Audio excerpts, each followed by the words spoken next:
doctor en Historia, es licenciado en Psicología por la Facultad de Humanidades y Ciencias de la Educación de la Universidad Nacional de La Plata, esto en Argentina. También es profesor en el Colegio de Estudios Latinoamericanos aquí en la UNAM, y sus líneas de investigación giran en torno a los movimientos sociales contemporáneos. Obviamente, una de sus líneas es los movimientos estudiantiles. Ha escrito una veintena de libros, el año pasado simplemente 3, ¿no?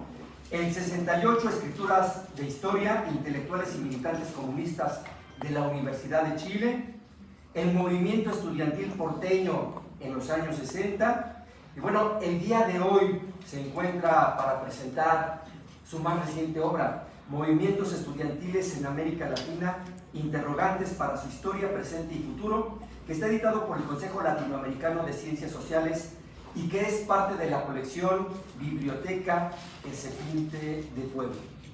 Antes de darle la palabra al doctor Bill, comentarles para que se les antoje leer el libro. Este libro está estructurado en 8 apartados. Cada uno inicia con una pregunta, y como lo dice el propio Dip, es un libro de bolsillo, es un libro chiquito, 67 páginas. Y el objetivo es dar un panorama de los movimientos estudiantiles latinoamericanos, sobre todo desde el año de 1918, en donde hay un parteaguas en los movimientos estudiantiles, y se abordan también movimientos recientes que hemos vivido en la UNAM, como el movimiento feminista, y que también se ha vivido en Chile, Argentina y casi en toda Latinoamérica. Entonces, necesito que le demos un fuerte recibimiento al doctor. Gracias.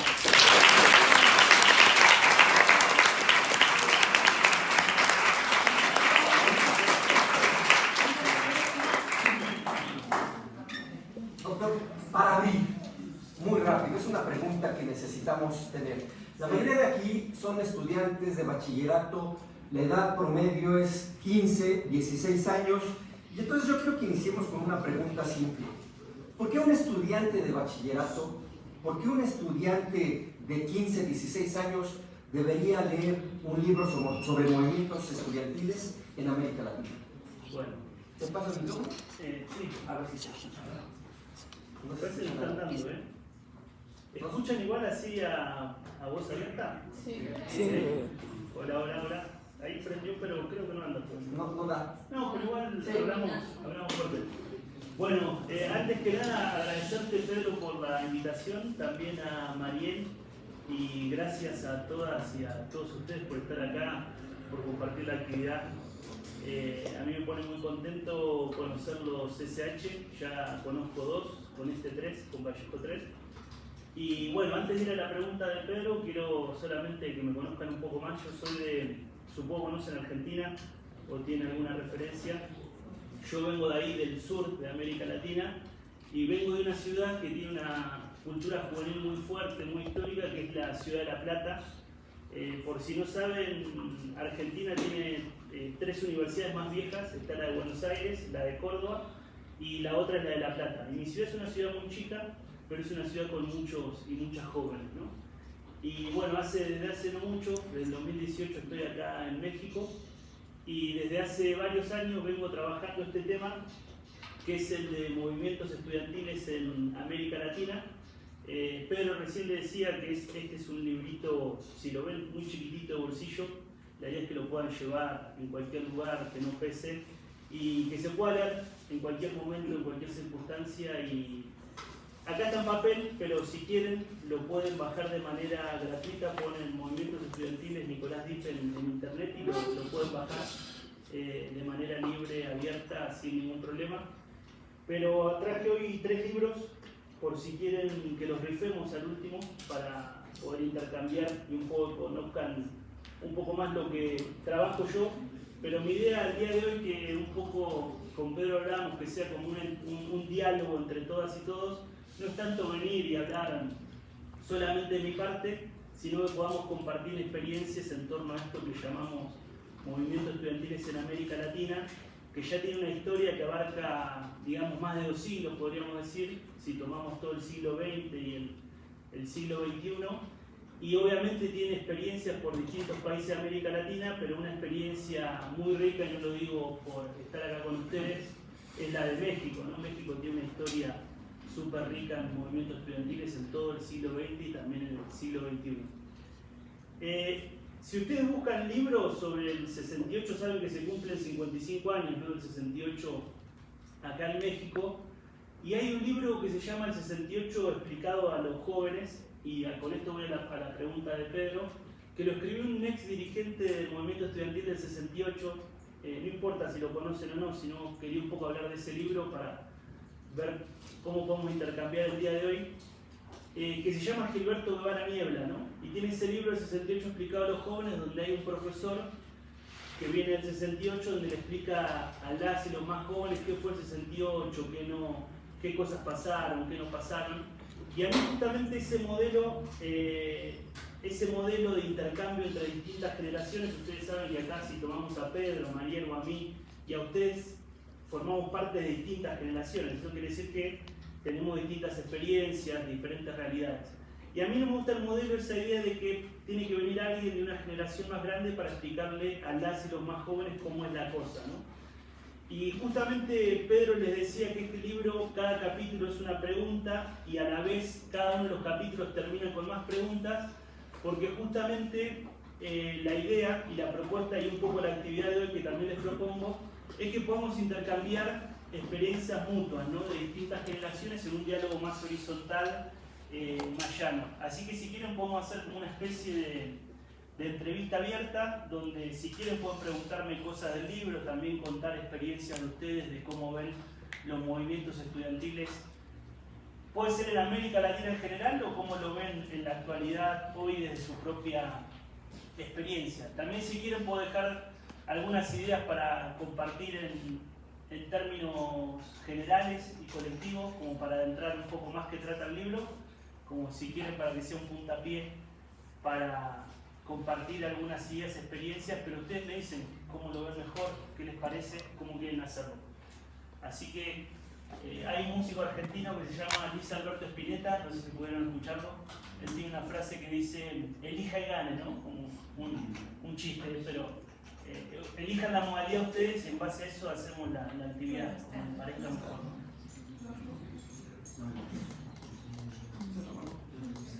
¿Les parece si yo hago una pregunta y a partir de lo que vaya explicando ustedes van formulando sus propias preguntas, lo que les guste? Miren, hace poquito, y con eso voy a iniciar casi, el 2 de octubre conmemoramos 55 años de una masacre estudiantil. Cientos, miles de jóvenes en el 68 tomando las calles para protestar en contra de un movimiento paternalista, para protestar en contra de políticas autoritarias. Ustedes no lo saben porque la mayoría apenas va llegando a esta escuela, son del primer semestre. Pero en el CCH Vallejo teníamos una tradición, hasta antes de la pandemia, de sacar contingentes bastante numerosos para ir a esa marcha. No les quiero mentir, llegamos a sacar hasta 2,000 personas para ir a esa marcha. Este 2 de octubre, todo el mundo, paro, vámonos a nuestras casas. Y eso es algo que les cuestiono siempre a ustedes y nos cuestionamos a nosotros. ¿Para qué parar la universidad? Y a partir de eso, quiero hacer la siguiente pregunta. ¿Cómo podríamos definir, doctor Dip, qué es un movimiento estudiantil y hacia dónde se dirige? Bueno, entonces vamos a ir con la parte de las preguntas. Si ustedes ven el librito, la primera pregunta que arranca es ¿qué es un movimiento estudiantil? Y obviamente hubo tantos movimientos estudiantiles a lo largo de la historia de América Latina, incluso acá en la actualidad, que no se puede dar una definición de manual, ¿no? De antemano, como si fuera un diccionario, los movimientos estudiantiles son esto y esto. Pero si tuviéramos que arriesgar una definición general de qué son los movimientos estudiantiles, que estaría bueno discutir con ustedes cómo lo ven, podríamos decir que los movimientos estudiantiles tienen dos patas, ¿no? Dos patas, y esas dos patas las tienen en los dos lugares que les son constitutivos. Una parte es en la educación, no hay movimientos estudiantiles sin instituciones educativas. Ustedes saben que no existen instituciones educativas si no existen estudiantes, entonces es una condición dialéctica. La educación sin estudiantes sería una contradicción, pero a la vez la otra pata que le da vida a los movimientos estudiantiles es justamente la política, que sería, si tendríamos que definirla en términos generales, la política, no solamente en términos más clásicos partistas, sino como política es personas que se agrupan justamente para enfrentar problemáticas que las aquejan y que quieren justamente cambiar esas problemáticas. Si tuviéramos que ver la historia de América Latina, ya que Pedro puso el 68, el libro les propone para dialogar justamente 3 grandes fechas de los movimientos estudiantiles en América Latina, que bueno, ya conocen una muy importante, el 68, ahora podemos compartir un poco más sobre ella, pero podríamos poner la larga historia de los movimientos estudiantiles en América Latina, en México, a partir de 3 fechas. Una es 1918, la otra es 1968 y la última es el 2018. Empecemos por la primera, como para dejar algunas ideas para discutir en común. 1918 es una fecha importante en la historia de los movimientos estudiantiles en América Latina, porque aparece un movimiento de protesta estudiantil de estudiantes y profesoras jóvenes que se llamó la Reforma Universitaria de 1918, que comenzó en Argentina y después se ramificó por distintos países de América Latina. Esa reforma plasmó sus demandas en un documento que yo les recomiendo, si lo pueden bajar, está en Google de manera libre, que se llama el Manifiesto Eliminante de la Reforma Universitaria del 18. Es un texto muy lindo, que tiene mucha actualidad, y si ustedes bajan ese documento que expresaba las demandas del movimiento, la principal demanda de ese movimiento era la siguiente: que el demos de las instituciones educativas, o sea, la verdadera democracia en una institución educativa, no existe si no participan los estudiantes en el gobierno de las instituciones educativas y en la elección de sus propias autoridades, ¿no? Es una demanda que incluso hay muchos movimientos estudiantiles que la tienen en la actualidad, ¿no? Esa necesidad de poder participar en los órganos de gobierno y en la elección de las propias autoridades. Fue un movimiento muy importante que se expandió por distintos países de América Latina, y si les gusta la idea que propone, les recomiendo que bajen de internet, pueden acceder de manera libre y gratuita al Manifiesto Eliminante, que le vuelvo a decir que es un texto hermoso. Incluso tiene frases como: toda educación es una larga obra de amor a los que aprenden, el corazón de las instituciones educativas, el demos, radica en los estudiantes. Bueno, un conjunto de ideas, fuerza, que van a ser constitutivas de los movimientos estudiantiles de América Latina a lo largo de esta larga historia que nos agrupa. Hola, ¿cómo están? Hola. Si no, acá miren, Acá bueno, también no hay sillas como tal, pero hay lugarcitos como para que se puedan sentar también. Ahí esperamos que terminen de entrar así. Acá hay lugar más. Hola.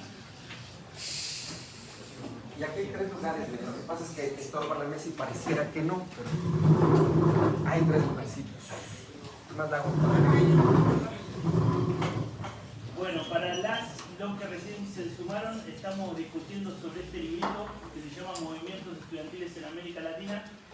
Es un libro de bolsillo que se puede acceder de manera libre y gratuita. Ahora le decía a Pedro que la idea es que podamos rifar algunos libros al final de la actividad, y justamente estamos discutiendo, intentando hacer un diálogo, a ver ahora si surgen preguntas, para poder preguntarnos en qué andan los movimientos estudiantiles hoy y también en qué andan las y los jóvenes en la actualidad.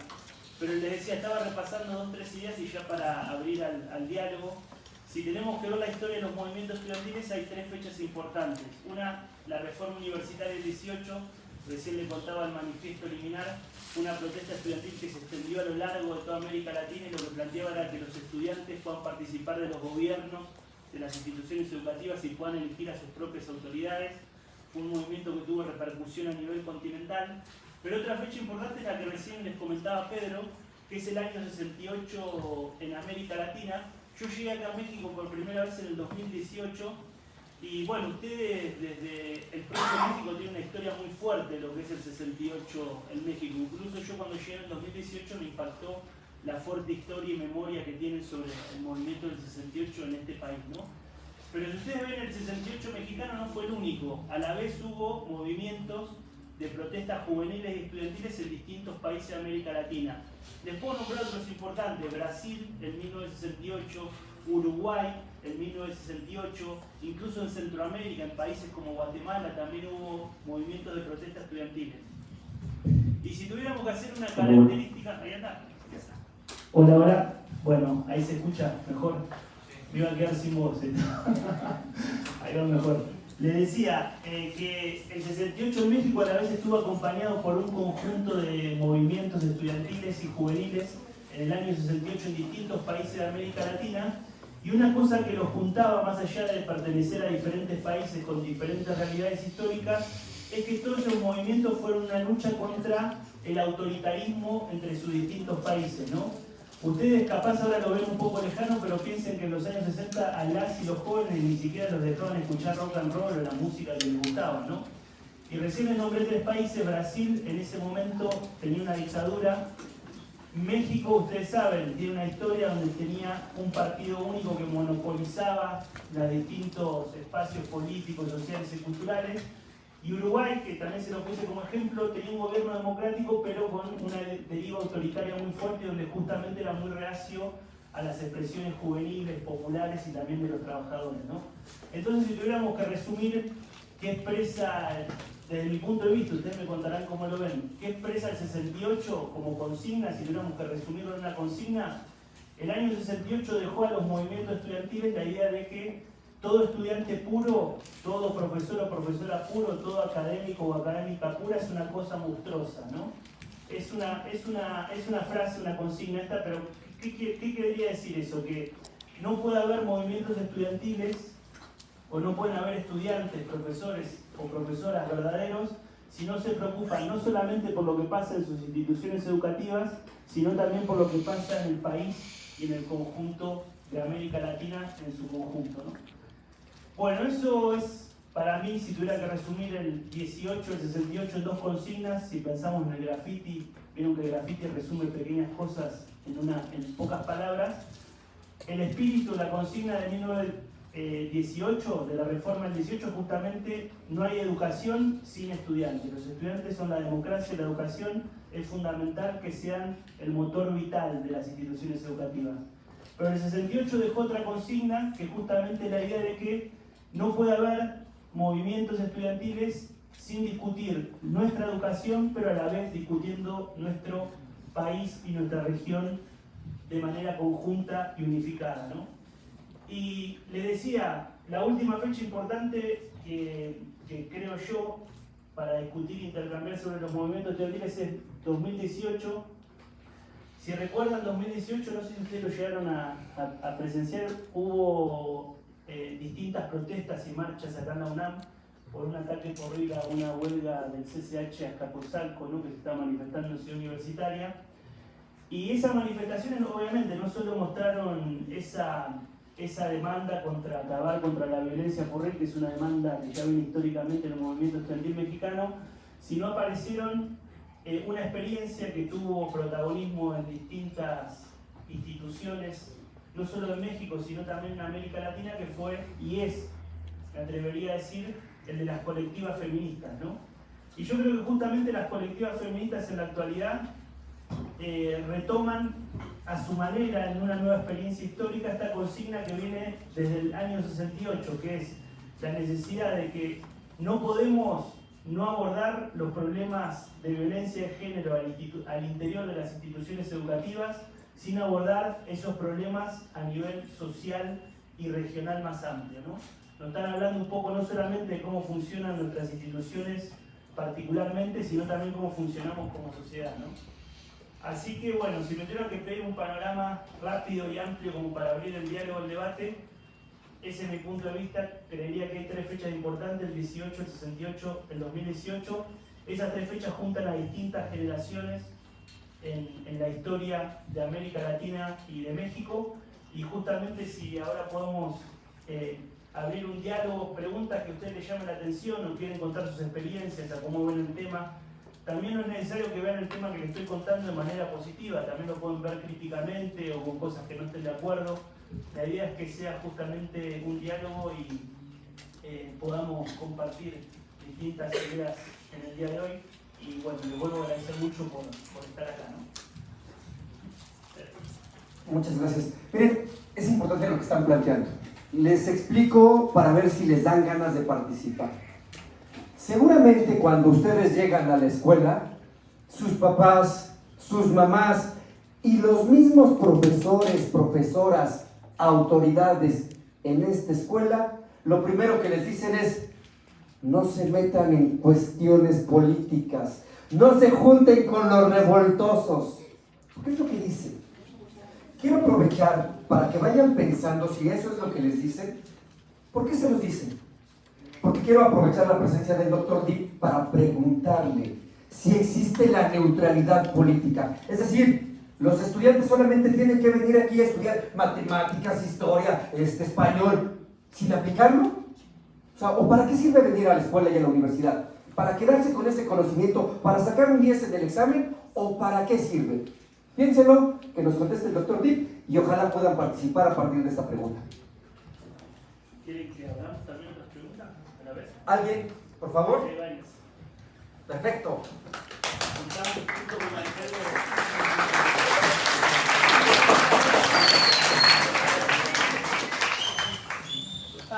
Yo me quería preguntar porque... Disculpen que te interrumpí. Si me pueden decir su nombre, qué hacen, así los conocemos, estaría ideal. Una pequeña presentación. Sí, me llamo Brenda, soy de primer semestre y tengo 15 años. Cuando fue lo del 2 de octubre, yo me acuerdo que iba regresando del doctor con mi mamá y estábamos en el taxi y el taxista se estaba quejando de que precisamente las marchas y pues como mi mamá es una persona muy platicadora, no se puede quedar sin responder, ¿no? Entonces empezó a decirle al señor que estaba de acuerdo y que seguramente lo de los estudiantes era pagado por el gobierno o algo así. Y pues no, yo no dije nada porque pues normalmente no soy de responder mucho, pero luego ya al día siguiente llegando a mi casa le pregunté que por qué. Porque, o sea, me hizo raro que mi mamá no es ese tipo de persona. Ella siempre está apoyando como las opiniones diferentes. Por ejemplo, en lo de las marchas feministas, ella está de acuerdo y no es como que ella vaya a marchar, pero no se queja, no tiene un punto de vista negativo respecto a eso. Y lo que yo le preguntaba era por qué le daba tanto miedo o por qué lo veía de una forma negativa justamente ese tema, si son estudiantes al final de cuentas, o sea, las personas que salieron a marchar ese año y que murieron o que los mataron, no es por decirlo en una mala forma, pero son estudiantes o profesores y pudimos haber sido sus hijos. Y esa fue la pregunta que yo le planteé a ella. ¿Por qué verlo como algo malo si en realidad ellos no estaban exigiendo nada malo? O sea, no era algo que no merecieran. Y eso, o sea, después como que lo vi así, que muchas personas mayores se mantienen negativas respecto a esos temas, aunque ellos sepan, o sea, aunque ellos hayan vivido más, aunque ellos hayan estado en más épocas donde se han cometido injusticias así, y lo ven como algo malo, ven algo como algo malo el hecho de salir a las calles a protestar o esos movimientos los ven como algo malo. Por favor, Gracias. allá, ¿verdad? ¿Me pasas el micrófono? Por favor. ¿Alguien más? Ay, caray, sí, sí. Por favor, acá y allá. Nada más me acuerdo, ¿no? Sí, juntamos eso, sí. Por favor. Hola. Mi nombre es Sharaí, soy de tercer semestre y el año pasado me tocó a mí hacer una investigación en historia sobre los movimientos estudiantiles desde 1960 hasta 1968. Lo que la verdad es que me dio como mucha, ahora sí que me abrió más el horizonte respecto a lo que es el movimiento, y me propuse como participar en la marcha de este año, pero la verdad, por ejemplo, mi mamá no me dejó, y al pedirle una explicación, la verdad lo que me dijo ella fue de que es que los movimientos están bien y lo que piden está perfecto, y si la conmemoración es muy importante en el país, dice, a mí lo que me preocupa es a lo que te puedas arriesgar si algo sale mal. Entonces, por ese aspecto como que sí lo entendí más, pero en parte fue como, bueno, no me quedo como sin hacer nada, tal vez puedo como hacer algo más chiquita aquí en la escuela. Y me di cuenta de que muchas personas no vinieron ni siquiera a la escuela precisamente por el miedo de que algo pudiera pasar. Y durante las cosas que leí más o menos en Facebook, muchos de ellos ni siquiera tenían la menor idea de por qué ese día no íbamos a tener clases, o porque muchos habían cancelado clases. Mi pregunta es si había algún factor al que se debiera que muchos actualmente no le dieran importancia o no tuvieran el conocimiento suficiente de lo que fueron los movimientos estudiantiles. Porque muchos fue así como de, no, gracias, solo no tengo clases y perfecto, no voy a la escuela. Y fue así como de, pero ¿por qué? Si fue algo demasiado importante y que tuvo mucho impacto. Pero al final de cuentas, de la noche a la mañana murieron miles de personas y se tomó como si no hubiera pasado absolutamente nada. Gracias.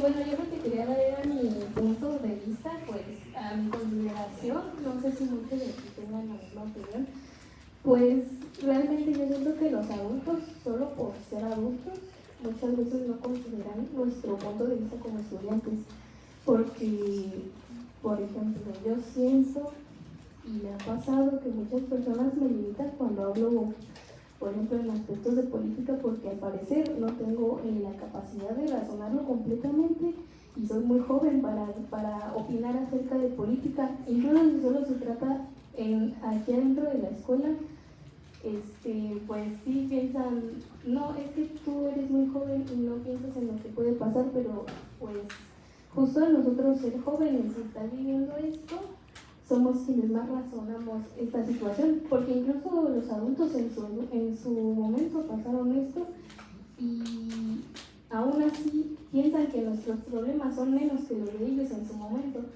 Yo sé que, por ejemplo, a nosotros no nos tocó así como en el 68, pero pues que no nos haya tocado lo mismo, o sea, a ese nivel, no significa que no estemos pasando casi por lo mismo. Entonces, esa es como mi duda. ¿Por qué los adultos piensan en limitar tanto a la juventud cuando la juventud van a ser quienes, pues, bueno, quienes buscamos evitar que vuelvan a pasar esas cosas? Muchas gracias.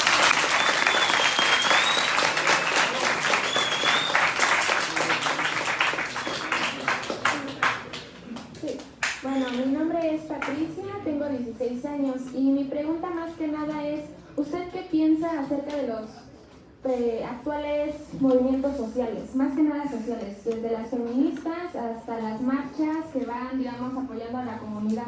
¿Usted realmente cree que todos los jóvenes que llegan a acudir lo hacen con un propósito, o sea, realmente apoyando la causa, o lo hacen como una inercia de lo que actualmente es moda? ¿No? El ir a marchas te hace un estudiante que aparentemente es culto, que aparentemente aporta algo. Pero ¿usted realmente cree que de esas 100 personas o estudiantes que van, cuántos realmente lo hacen apoyando realmente, sabiendo el propósito de esa marcha?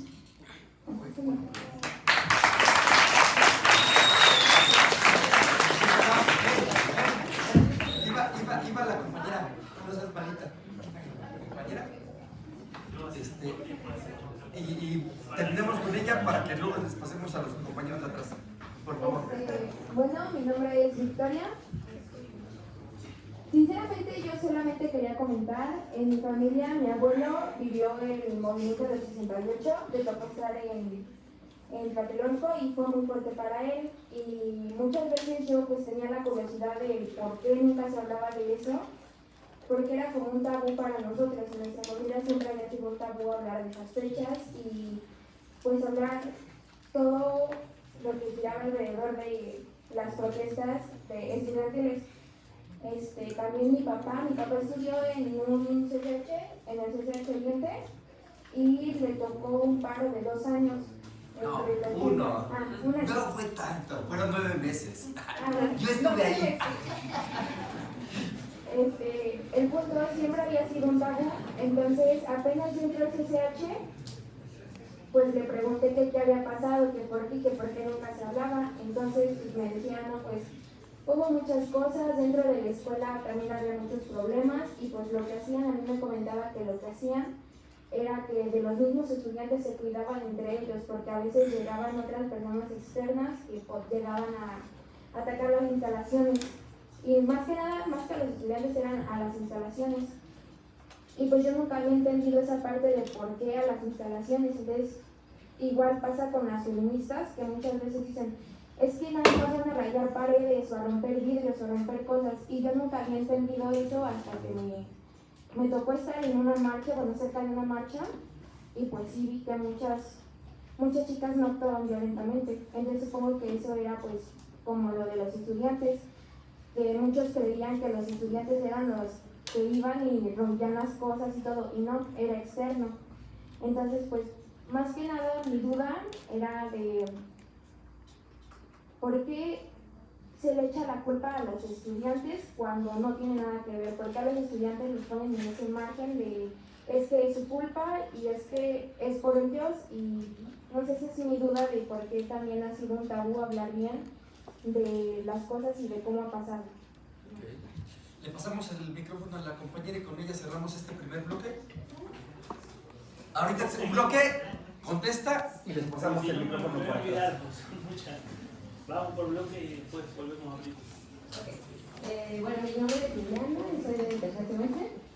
Y a partir de su sugerencia de platicar experiencias de los movimientos, me surge la duda de qué lo llevó a interesarse en este tema y si usted estuvo involucrado en algún movimiento o si hubo algo importante que impactó en su vida para interesarse en este tema, estudiarlo y escribir acerca de ello.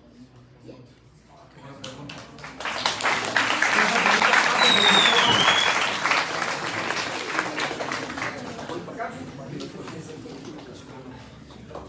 Por favor. No, adelante. Bueno, gracias por compartir preguntas, experiencias. La idea es que vamos por un bloque, ahora volvemos a abrir el intercambio. Bueno, teniendo en cuenta estas primeras preguntas, quería comenzar por la última. ¿Cómo te llamas? Liliana. La de Liliana, que me preguntó, y también para poner al día a las y los que entraron últimas y últimos, que me preguntó por qué me empecé a interesar en el tema de movimientos estudiantiles y por qué fue una preocupación que me acompaña hasta el día de hoy. Le decía, bueno, tenemos la excusa de este librito de bolsillo, que no me acuerdo si estaban todas y todos cuando les comenté que si quieren lo pueden bajar de manera libre y gratuita, está abierto. Y yo vengo de una ciudad que es se llama la Ciudad de La Plata, la capital de la provincia de Buenos Aires, y cuando era joven, en Argentina no están los CCH, no existe algo similar, recién hablaba de eso con Mariel, sino que le llaman a toda la etapa preuniversitaria la secundaria. Y yo ahí participé de un movimiento que se llamó la Coordinadora de Estudiantes Secundarios, que llevó adelante una protesta contra el gobierno de la provincia de Buenos Aires en ese entonces, en contra de que aumenten los precios del boleto de los camiones, ¿no? Para nosotros el camión era fundamental, no hay metro en La Plata como hay acá en Ciudad de México, pero sí el camión, y el camión para nosotros era fundamental para poder ir a estudiar cotidianamente, ¿no? Y eso lo conecto en relación, esa fue una experiencia que a mí me marcó y me llevó a una preocupación personal que después se convirtió en una preocupación de estudio mía hasta el día de hoy. Pero lo conectaba con una de las primeras preguntas que preguntaban el tema del por qué tiene sentido la organización política de los estudiantes, ¿no? Y que lo conecto con algo que les decía anteriormente, que muchas veces está mal visto hablar de política, ¿no? Y por lo general se lo compara en relación a los partidos o a intereses muy particulares. Pero en verdad, si tomamos la política en un sentido amplio, la política es cambiar nuestra realidad, o sea que las cosas no queden de la misma manera en que quedan siempre. Entonces, si nosotros en ese momento, te hablo de mi experiencia con esa coordinadora de estudiantes secundarios, no hacíamos nada para que no suban los boletos de los camiones, iban a subir los boletos de los camiones y a muchos y a muchas nos iba a complicar ir a estudiar. Y les pongo otro ejemplo que estaba vinculado a la historia de Pedro. Él me decía que participó, no sé si conocen, en esta universidad, la UNAM, en el año 99 hubo una huelga de casi un año. Es la huelga, digamos, más larga en la historia de la UNAM.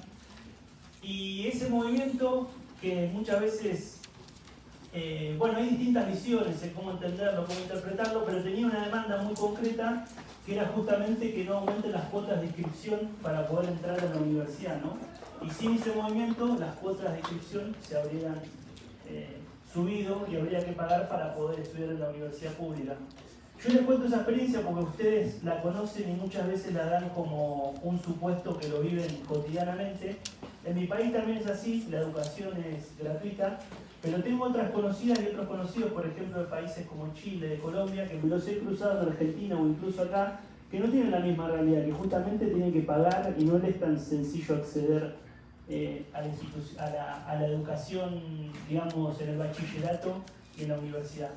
Entonces, bueno, todas esas experiencias que nosotros las vemos como cotidianas, por ejemplo, estamos acostumbrados a decir que estamos dentro de una universidad autónoma, que podemos dar nuestro punto de vista libremente, abiertamente. Todas esas cosas no existieron siempre y estuvieron vinculadas justamente a protestas que muchas veces participaron los estudiantes y los jóvenes, no siempre, ¿no? Bueno, eso por el lado de esas preguntas. Después había una pregunta, la Andrea Gas. Me gustó mucho eso y lo pongo en relación que al principio, no sé si lo llegan a escuchar todas y todos, les dije que hay otro libro parecido a este también de bolsillo que es que se llama El 68 explicado a los jóvenes. Y está la idea de un profesor adulto que viene y le explica a los más jóvenes cómo es la cosa, ¿no? A mí ese diálogo no me gusta porque yo siento lo mismo que sentís vos y compartís vos, ¿no? Que a veces el diálogo entre las generaciones es un diálogo asimétrico paternalista, que pareciera que el más grande o la más grande tiene que venir y explicarte cómo son las cosas. Y yo justamente, y un poco el libro, si lo llegan a leer, después cuéntenme si vieron eso, les pueden contar a Pedro, a Mariel, si se la cruzan o se lo cruza, o si no me agregan a redes sociales y por ahí podemos estar comunicadas, de que este libro tiene todas preguntas. Digamos, cuenta algunas cosas vinculadas a la historia de los movimientos estudiantiles, pero la idea es abrir espacio de preguntas, de interrogantes, para que justamente esto que parece muy bien dicho así, este diálogo intergeneracional más horizontal, más democrático, en verdad es muy difícil de llevarlo a la práctica y no siempre es tan fácil, ¿no? Entonces, les agradezco mucho también por participar así el día de hoy, ¿no? Creo que es importante. Y después veo la pregunta de Pedro y otras preguntas que había en esta idea de siempre que aparecen algunos movimientos estudiantiles, por lo general se los nombra de una determinada manera, ¿no? Como que tienen intereses ocultos, como están haciendo cosas que en verdad no deben. Y hay un compañero argentino que se llama Pablo Gomaro, él estudia juventudes. Él tiene la idea de que siempre a las juventudes las nombran los otros, ¿no? Como viene un actor externo y nombra qué hacen, qué no hacen los jóvenes, qué les interesa o qué no les interesa a los jóvenes. Y me imagino que una idea muy actual que ustedes escuchan es la idea de que hoy en la actualidad los jóvenes pareciera que no les interesan mucho los problemas sociales, que solamente les interesan sus problemas particulares, que están distraídos, que no se organizan como se deben organizar, ¿no? Y esas, si uno lo ve, uno se podría preguntar, bueno, pero ¿quién dice eso? Porque miren, hice un listado solamente a modo para compartir esta idea de la pasividad de las juventudes en la actualidad. Si ustedes ven los movimientos estudiantiles que hubo en México del 2010 al 2020, por solo hacer un listado rápido, estuvo el Yo Soy 132 del 2012, incluyó a universidades privadas, instituciones educativas privadas e instituciones educativas públicas. Estuvo el movimiento por Ayotzinapa y está, del 2014, que es mucho más que un movimiento estudiantil, pero las y los estudiantes ahí tuvieron un papel muy importante. Estuvieron las huelgas del Politécnico Nacional, del IPN, ¿no?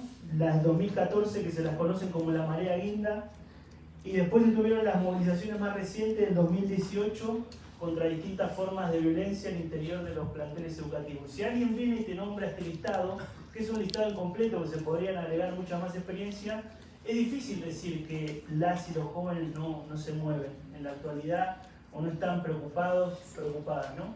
Y voy a la pregunta, Sabrina. Sabrina, ¿cómo era tu nombre? Disculpa, me dijeron mal, sí, el tuyo. Patricia. Que hablabas de cómo veo yo los movimientos sociales en la actualidad y vos comentabas que puede haber distintas experiencias de gente que participa, que quizás lo hace más comprometida, ¿no? Con mayor conocimiento, ¿no? En los movimientos sociales, como en toda experiencia social, van a encontrar de todo. Gente que está interesada solamente en sus intereses particulares, gente que ve intereses más colectivos, gente que sabe más, gente que sabe menos. Esa es la diversidad de lo social, ¿no? Pero ahora lo que creo, esto es mi punto de vista, ahora ustedes me pueden contar cómo lo ven, que siempre que hay un movimiento social, más allá de que nosotros pensemos que está mal o bien lo que hacen, más allá del juzgamiento moral que hagamos, siempre están marcando que hay un problema, algo que no está funcionando bien. Si no, no tendría sentido que exista, ¿no? Entonces, yo lo que creo es, por lo general, más que a veces juzgar si vemos bien o mal ciertas cosas, primero tendríamos que cortar en por qué está pasando eso y por qué hay gente que decide movilizarse ante determinadas cosas, ¿no? Bueno, eso es mi punto de vista. Yo, por ejemplo, hay muchas experiencias de movimientos sociales que no conozco. Yo acá no vengo a hablar como el que sé todo y la tiene clara, muy lejos de eso. Hay cosas que no conozco. Incluso hay muchos movimientos sociales que tampoco los conozco, pero sí intento, cuando aparecen, antes de juzgarlos, de decir que esto está bien, esto está mal, es por qué están ahí, ¿no? ¿Qué problemas hay que están esos sectores que se están movilizando por determinadas cosas y no por otras, ¿no? Bueno, no sé si quedó alguna pregunta más. Eran varias, estaban difíciles, pero como sí. Van allá atrás, ¿quién había levantado la mano? La compañera y compañera. Muy rápido. Decía Patricia, ¿por qué los adultos nos llegan oportunidad política? Porque se nos olvida. ¿Sí fuiste tú? No me acuerdo, alguien lo dijo. ¿Por qué nos niegan? ¿Por qué minimizan nuestras opiniones? No es cierto, fue ella. ¿Me recuerdas su nombre? Sí. ¿Andy? ¿Por qué nos minimizan? ¿Creen que no tenemos experiencia? Porque se nos olvida. Hay una frase, no me hagan caso, búsquenla en internet. El que lucha con monstruos, cuídese de convertirse en uno. Se te olvidan las cosas, consideras que lo que tú opinas es mejor que lo que opinan los demás. Aquí, en el CCH, una de las premisas básicas es: no nos crean. Y no nos crean porque nos podemos equivocar. No nos crean porque podemos tener conocimientos deficientes. No nos crean porque no hay una verdad absoluta. Hay que irla construyendo entre todos. Y eso implica que negociemos, que interactuemos, que participemos activamente en política. Pero eso implica otra cosa: que se pongan a leer, que se pongan a estudiar. No hay manera de convencer a otra persona si no tienes argumentos. Voy a decir unas malas palabras, porque es lo que he escuchado de pronto en algunas asambleas. ¡Chale, falta! ¡Chíquenme a su madre! ¡Vamos a cerrar porque la autoridad... ¡Somos más! Perdón, eso no es un argumento. Ahí hay una imposición. No, argumentar es convencer, establecer problemas, establecer soluciones. Y eso es a lo que los invitamos. Hago esa participación. Estamos hablando de movimientos estudiantiles. Estamos presentando el libro del doctor Nicolás Dip, Movimientos Estudiantiles en América Latina, presente y futuro. Interrogantes. Ahora vamos a rifar uno. Entonces, estamos también, por cierto, en medio de un proceso de sucesión de rector. Y pareciera, porque eso es, solamente parece, que a los universitarios no nos interesa, que no estamos participando. Al rato vamos a hacer un comercial al respecto. ¿Era usted? Usted. Bueno, aquí van dos preguntas. Yo una vez tuve una plática familiar junto con los padres de mis tíos. Sí, y uno de mis tíos comentaba que luego los paros o las prácticas corridas llegaban a ser intervenidos, no sé, por partidos políticos. Así que mi pregunta era, ¿cómo cree que la política influye en la actualidad sobre la comunidad estudiantil y si cree que hay partidos políticos que llegan a intervenir o influir en estos choques o protestas, no sé, como para desviar algunos temas de la actualidad.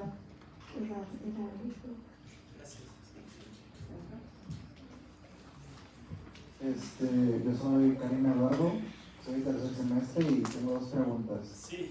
Una es, ¿usted cree que un grupo de choque es bueno en una comunidad estudiantil? Y la segunda era, ¿qué piensa sobre las personas que minimizan los problemas sociales y más en una comunidad estudiantil?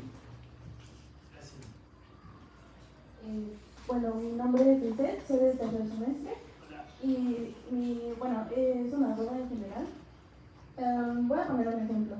De hecho, el 2 de octubre pasado hubo una pelea en Facebook, como ya comentaban, sobre si conmemorar o celebrar, sobre cómo tomaban ese tema. Porque muchos decían, no, pues vámonos a paro, no quiero ir a la escuela o va a pasar algo. Y ponían excusas como de que yo vivo lejos, ¿no? Pues muchos vivimos lejos, la verdad. Sí se entiende en esa parte porque sí sientes preocupación por lo que vaya a pasar y sobre todo por las marchas, ¿no? Que muchos no podemos llegar a tiempo. Y otros ponían en mesa de que, no, pues es que se celebra algo. Y muchos decían, es que se conmemora. El movimiento estudiantil ahora en CCH Vallejo yo siento que ya se perdió mucho porque ya no hay compañerismo. Porque muchas veces ya se van a las peleas directamente y como que ya no razonan, ya no platican. Mi duda era, más bien una pregunta, ¿cómo consideraría usted que la comunidad se uniera más? Sin necesidad de llevar a las peleas, pero sí tener los argumentos y todas las dudas conjuntas. Mi nombre es Cristian y a mí lo que me llamó la atención mucho este 2 de octubre fue que, como bien comenta mi compañera, en Facebook se estaban peleando y mucha gente no sabía cuál era la causa por la cual cancelaban clases y todo eso. Entonces ellos como querían poner como excusa que los pobres iban a venir acá y por eso iba a haber paro. Entonces muchos decían eso para cancelar clases o simplemente para no venir. Y gente que yo conozco decía que el 2 de octubre no íbamos a tener clases por los poros y todo eso, pero no sabían el contexto ni qué es lo que pasó en esa fecha. Entonces, la pregunta que yo tengo para usted es, ¿usted qué piensa sobre la ignorancia de alguna gente que nada más toma como excusa para no venir a la escuela y no sabe ni siquiera cuál es el contexto o por qué no vamos a tener las clases?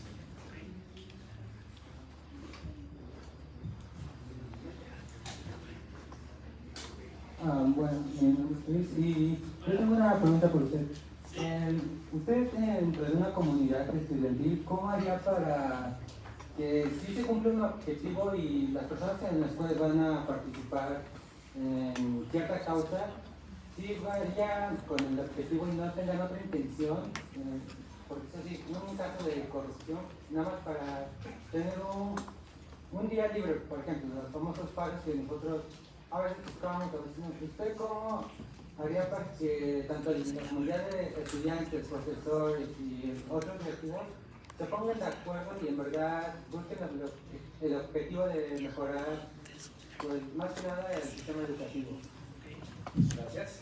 Con esta cerramos y abrimos respuesta y doy participación. ¿Sale? Ahorita entonces Mi nombre es Lana, soy del tercer semestre y mi duda es ¿cómo considera que influyen las manifestaciones, los movimientos estudiantiles? Sí tienen una importancia porque luchan por algo, pero ¿usted cree que de verdad les hacen caso? Por ejemplo, en el caso de las feministas que marchan y siguen marchando porque aún no ha habido un cambio de la vista. ¿Usted cree que con algunos movimientos sí hubo en realidad un cambio? ¿O qué es lo que sirvió tanta muerte, digamos, en el 68? Gracias. Ahorita vamos por el tercer bloque de preguntas. Vamos a darle otra vez el micrófono al doctor Vico. Bueno, gracias Pedro, gracias a todas y a todos por las nuevas preguntas. Ojalá surjan obviamente, aparte de las preguntas que quieran hacer, pueden contar sus experiencias o cómo ven ciertas cosas que me preguntan, contar cómo las ven ustedes, como para que intercambiemos sobre estos temas. Bueno, voy a la pregunta, que no sé si fue la primera, pero sí fue una de las primeras, la de los partidos políticos. ¿Quién la hizo? La de los intereses partidarios, la compañía del principio, ¿cómo se llamaba? Jimena. A la pregunta de Jimena de los intereses partidarios. Vieron que les conté que hubo una reforma universitaria en el año 18 que empezó en Argentina y después se extendió por distintos países de América Latina en distintas décadas, ¿no? Sobre todo en la parte más inmediata del 18, pero también en otras décadas que siguieron a esa segunda década de la primera mitad del siglo XX. Bueno, y esa reforma justamente empezó en Argentina en una universidad que en ese momento era la más tradicional y la más cerrada, que era la Universidad de Córdoba, que era una universidad que no dejaba expresar libremente las distintas opiniones de la propia comunidad académica, ¿no? Y esto va a la pregunta del tema de al tema de los partidos. A ver, yo creo que toda institución educativa tiene que dar lugar, y esto desde mi punto de vista, ¿no? Después ustedes me contarán, pero tiene que dar lugar a garantizar que todos y todas puedan expresar libremente sus opiniones en relación a los temas que nos competen en común acá. Y entre esas opiniones muchos y muchas pueden ser temas partidarios sin ningún problema. Yo no estoy en contra de la participación político-partidaria de las personas que forman parte de las instituciones.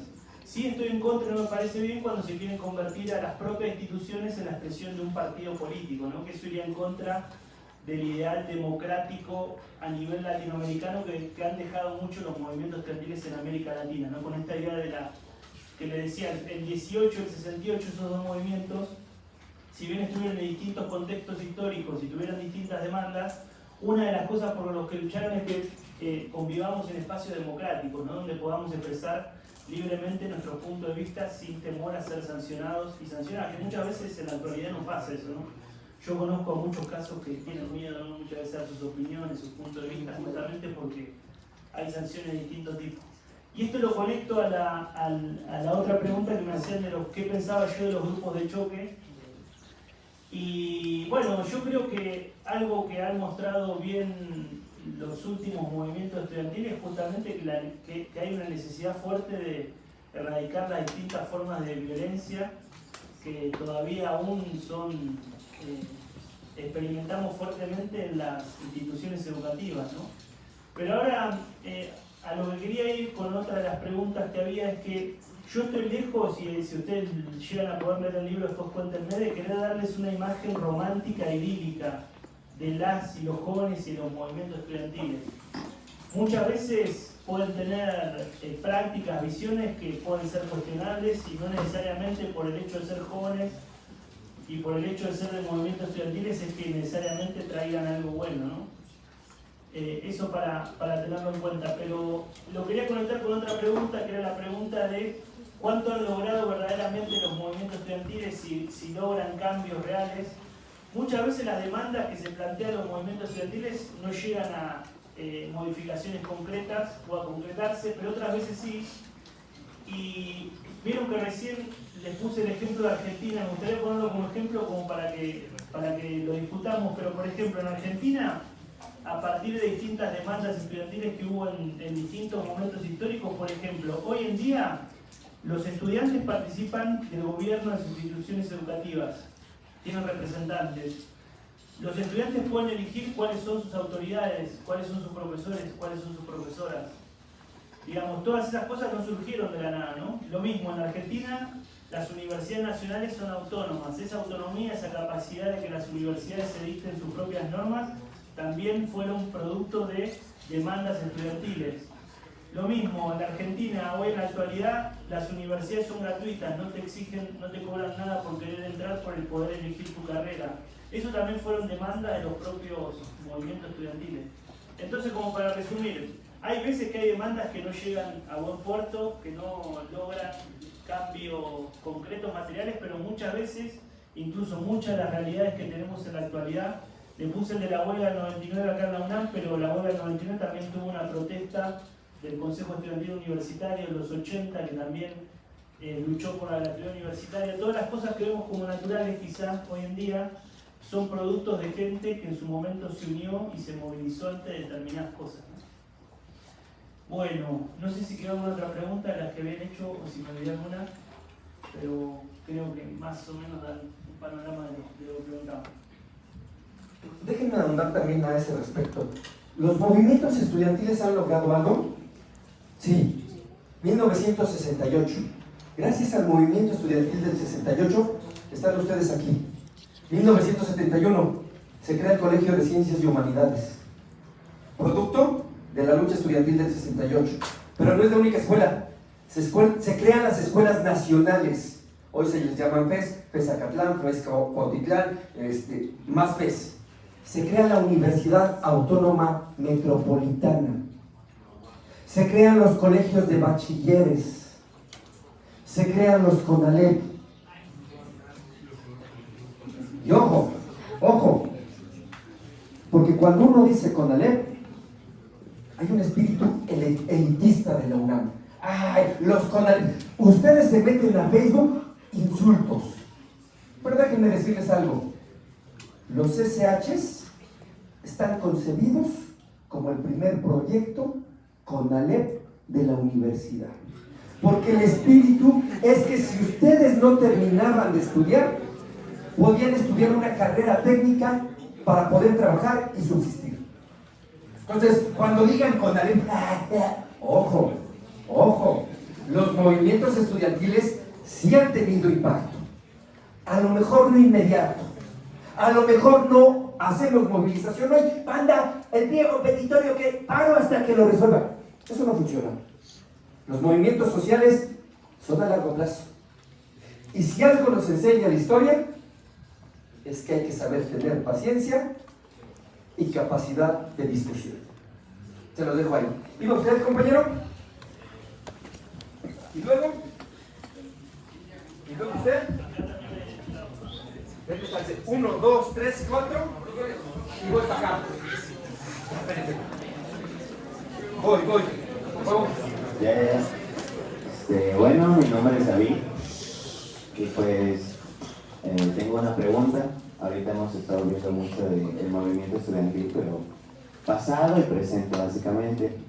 Y pues la primera pregunta sería básicamente que hacia el futuro, si realmente está viendo usted que ya estudió causas pasadas y algunas actuales, si ve algún movimiento en Latinoamérica o en México que pueda llegar a suceder, que pueda ser tan grande, o alguna causa para algún movimiento en la actualidad, para el futuro.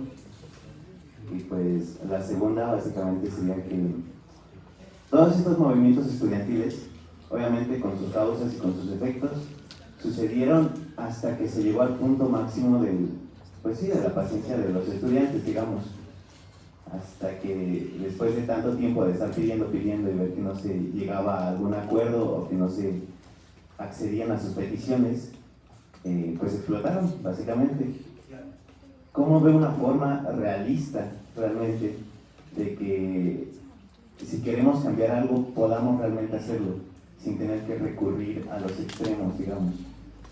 Porque, por lo menos a mí, y creo que a la mayoría de los que estamos aquí, tenemos profesores que en su vida habrán querido ser profesores, que no saben cómo enseñar, y si saben, no lo hacen. Y aunque hagamos peticiones de cambios a estos tipos de profesores o todo eso, pues nuestras peticiones tal vez no sean ignoradas, pero no pueden ser atendidas ni siquiera en un margen que nosotros podamos llegar a ver. Si acaso dentro de 1 o 2 generaciones a lo mejor, y es a lo mejor, ¿cómo realísticamente podríamos cambiar eso?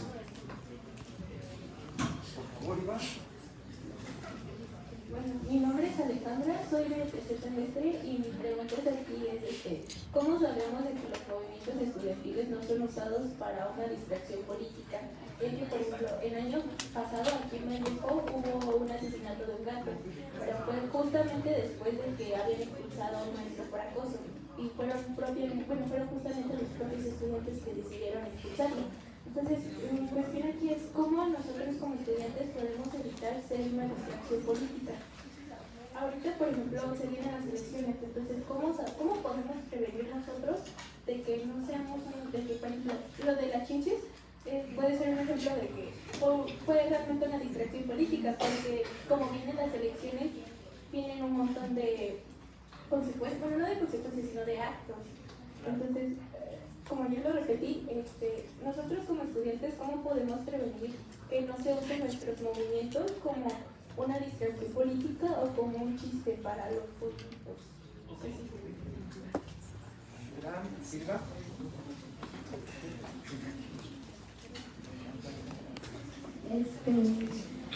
Buenas tardes.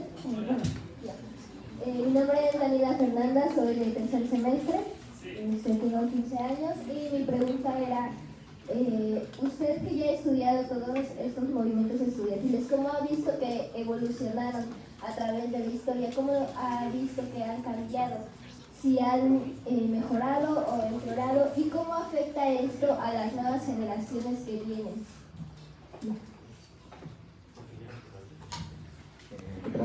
Buenas tardes, doctor. Yo soy Emiliano, soy del tercer semestre y bueno, usted comentaba ya varios años, 2014, 2018 o el 78, que en estos años habían sucedido pues varios movimientos. Y relacionado también a la pregunta que ha hecho nuestro compañero, ¿cree que en futuros movimientos sociales los participantes de estos movimientos tomen de inspiración los movimientos pasados para llevar a cabo estos movimientos, no haciéndolos iguales, pero sí tomando de inspiración estos movimientos? Y también otra pregunta es si cree que en algún momento estos participantes, al no cumplir por así decirlo, sus exigencias, bien pueden llegar a perder el control. Iba acá, ¿no? ¿Alguien levantó? Sí, voy por acá. Denme chance. Dos más y damos la palabra. ¿Quién era? Aquí. Primero usted y luego usted. Soy Ayame Noemí, de tercer semestre, tengo 16 años y mi pregunta es, ¿por qué minimizan un problema que puede ser problema de todos o que puede llegar a pasar en algunas circunstancias? Que puede pasar y no sabes cómo manifestar o resolver ese problema. Gracias. Mi nombre es Ita, soy igual de tercer semestre y mi pregunta es, actualmente en Argentina hay una inflación que sigue subiendo y están igual las elecciones que están muy peleadas sobre derecha e izquierda, y mi pregunta es, ¿cuál es la opinión de los grupos estudiantiles respecto a eso y qué se está haciendo sobre eso? Uno más. ¿Quién era? ¿Quién? Perdónenme. Soy Fernanda, soy igual de tercer semestre y bueno, yo tengo una pregunta para el doctor. ¿Usted cree que México tiene esperanza frente a los gobiernos en cuestión de los movimientos? O sea, ¿crees que si seguimos luchando, de verdad, seamos escuchados y no seamos callados por medio de que nos van a matar o nos van a golpear? Por favor.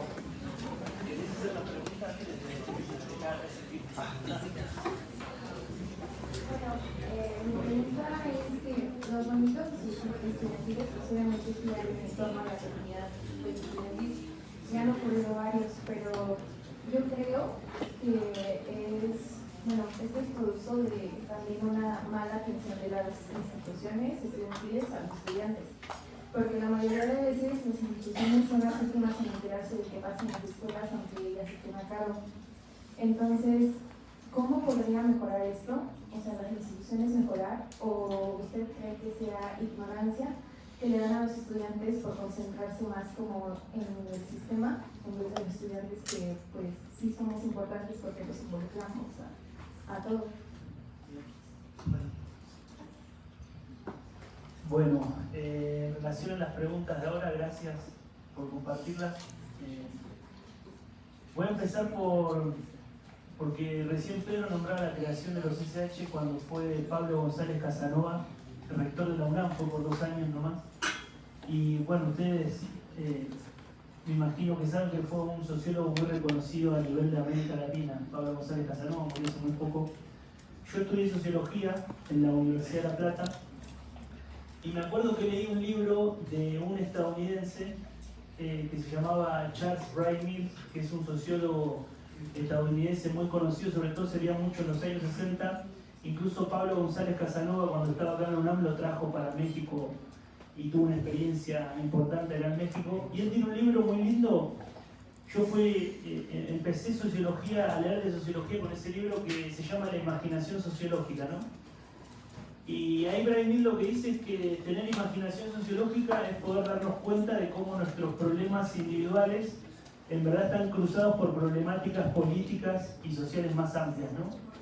¿Y por qué entro por ahí? No es que me esté desviando, sino voy a las preguntas que ustedes decían, en las preguntas que hacían es cuánto se puede cambiar, cuánto no, y cómo eso está relacionado con los movimientos estudiantiles. Es que hay algo que creo que no es un punto de vista moral lo que voy a decir, que yo diga algo está bien o está mal, sino que estoy diciendo algo desde un punto de vista sociológico. Las cosas no cambian por la voluntad de personas aisladas e individuales. O sea, cualquier cosa que hagamos mal, por ejemplo, ustedes me dirán, bueno, acá en este plantel hay violencia, en este plantel yo no puedo elegir mis propias autoridades, o el X problema que ustedes me digan, el X problema que ustedes vean. La única forma de poder solucionar eso desde un punto de vista sociológico es a través de una colectividad, de un colectivo. Las cosas no las cambian las personas aisladas individuales, sino las cosas las cambian las personas asociadas y en mayoría. Entonces a ustedes me dirán en relación a la pregunta, pues obviamente la pregunta que me hacen no tiene una única respuesta. Me dirán, bueno, ¿qué papel tuvieron en todo eso los movimientos estudiantiles? Los movimientos estudiantiles hay veces que lograron cambios, otras que no, pero sí muestran una cuestión sociológica que es una realidad, que no puede haber cambios si no hay una asociación de personas en términos colectivos más amplios que la individualidad, que enfrenten problemáticas que no son comunes, ¿no? Entonces creo que ahí la historia de los movimientos estudiantiles tiene mucho para decir en ese aspecto, ¿no? Y me olvidé de dos movimientos, porque me preguntaban, ¿cómo te llamabas? David. David, me preguntabas cómo están a futuro los movimientos estudiantiles. Hubo dos movimientos hace poco en Chile y en Colombia en el 2011, que uno fue el de la mesa, la MANE, la Mesa Nacional Estudiantil, la Mesa Amplia Nacional Estudiantil, una experiencia de un movimiento estudiantil de Colombia. Y después también hubo un movimiento estudiantil amplio en Chile en el 2011, donde participaron gente que en la actualidad, por ejemplo, es el presidente de Chile, Gabriel Boric, o una de las secretarias más importantes como Camila Vallejo. Esos dos movimientos formaron parte de un movimiento estudiantil que se opuso, obviamente, a la privatización de las instituciones educativas, tanto en Colombia como en Chile. Como les decía, son dos países donde no es fácil estudiar, no es como en México o en Argentina, pero a la vez fueron dos movimientos que después formaron parte de movimientos sociales más amplios que justamente iban en contra de lo que planteaban ustedes también, ¿no? La precarización laboral de los jóvenes, la precarización laboral de los profesores, de las profesoras. Y tuvieron una importancia muy grande. Bueno, incluso en Chile, más allá de que uno vea cómo va o cómo no va el gobierno de Chile, todo ese movimiento terminó en un nuevo gobierno en el país, ¿no? Y si vos me preguntás cómo lo veo yo de acá adelante al futuro, creo que el futuro de los movimientos estudiantiles es incierto, porque tengan en cuenta que hay una condición, que es la condición de estudiante, que no se es estudiante toda la vida. Los planteles estudiantiles cambian constantemente y las experiencias que pueden surgir a cada momento no son nada predecibles. Por ejemplo, alguien te puede decir que ve el panorama llano sobre el movimiento estudiantil en la actualidad. Yo creo que habría que tener cuidado, ¿no? Pero bueno, en el fondo también depende de ustedes, de cómo ustedes afrontan todos los problemas que vivimos en la actualidad y cómo lo abordan en su propia experiencia, ¿no? Creo que ahí no hay ningún consejo en que venga alguien y les pueda decir ustedes tienen que hacer las cosas de determinada manera, porque eso es algo que solamente van a poder decidir ustedes en cómo lo llevan adelante y en qué forma lo afrontan, ¿no? No sé si me olvidé otra pregunta, pero esas fueron las ideas que me surgieron un poco cuando planteaban eso. Nicolás, creo que faltó la de la Argentina. La del Inca. Bueno, vieron que en Argentina ahora hay un clima electoral, ahora ya faltan unos días para las elecciones. Hay un candidato que está a favor, que se llama Javier Milei, que está a favor de la venta de órganos está en contra de toda ideología de género, del movimiento feminista, ecologista. Incluso lo pueden ver en la tele con una motosierra diciendo que quiere recortar todos los ámbitos del Estado, que es un gasto, que la educación no tuviera que ser gratuita, que para poder estudiar cada uno y cada uno se tuviera que pagar su educación.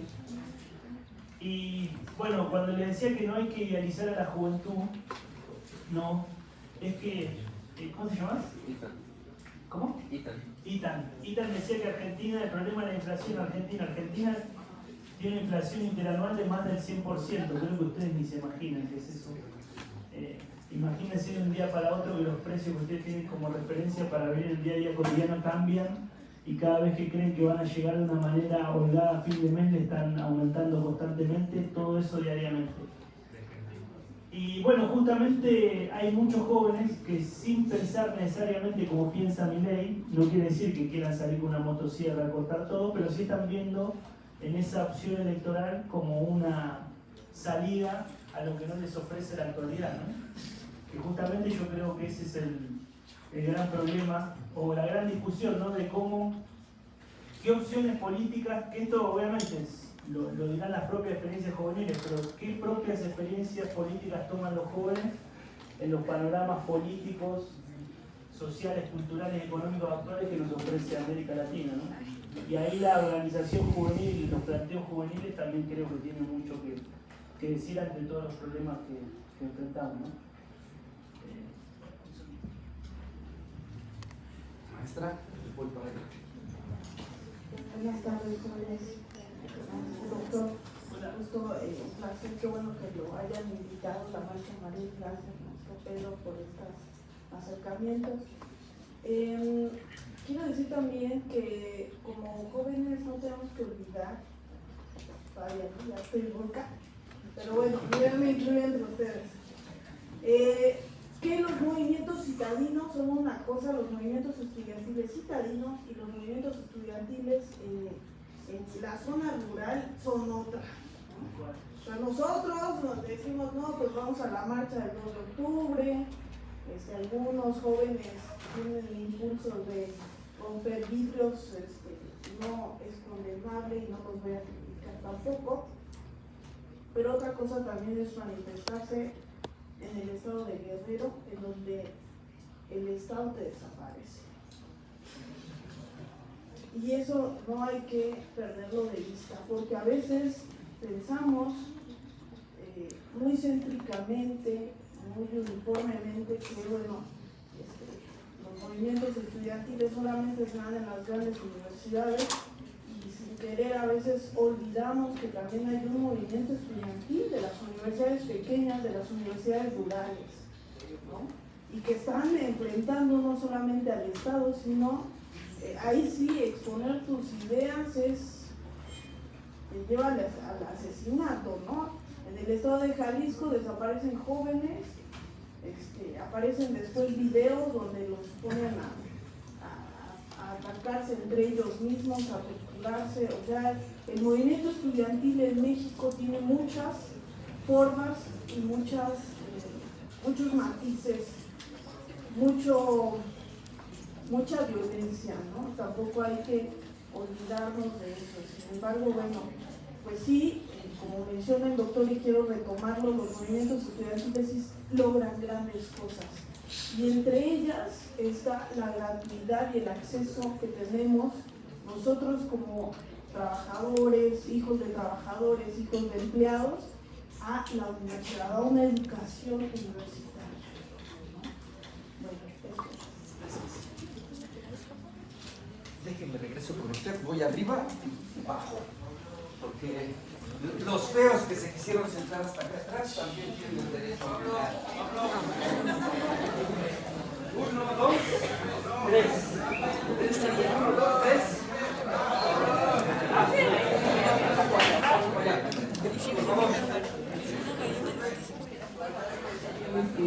Bueno, mi nombre es David, soy del primer semestre.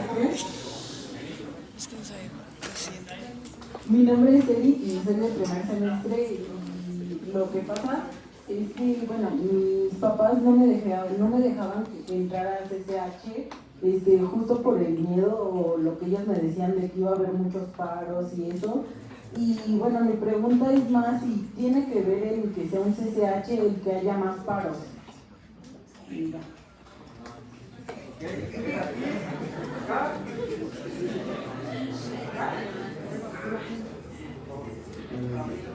Mi nombre es Diego, soy del tercer semestre y mi pregunta es: las burlas, memes o comentarios hechos por algunas personas en internet generalmente desinformadas afectan el propósito de las marchas o movimientos. ¿El profesor algunos memes de? No, que si las burlas o malos comentarios hechos por algunas personas en internet generalmente desinformadas afectan el propósito de los movimientos o marchas.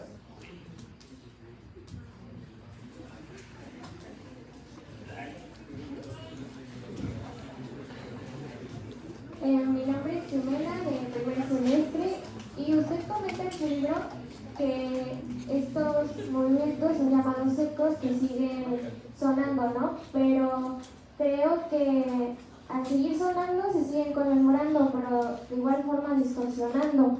Entonces, ¿qué podríamos hacer tanto los estudiantes como la sociedad para evitar que se distorsionen desde que inicia o desde que toda su historia? Pues, ¿qué podríamos evitar? ¿Qué podríamos hacer para evitar que se distorsione? Gracias, qué buena pregunta. Bueno, buenas tardes, mi nombre es Pablo y soy del primer semestre y bueno, hablando de los papás, una duda que tengo es de qué manera podemos, o sea, un ejemplo, muchas historias trascendentales de cada país incluyen revoluciones, independencias y muchos movimientos, a lo mejor no estudiantiles, pero movimientos en general que buscan una causa y para esa causa hay que emplear pues tiempo y gente. Pero ¿de qué manera podemos hacer entender a los papás que también, o sea, esto mismo se buscó en algún otro momento? Porque siempre dicen, no, pues son una bola de revoltosos o cosas así.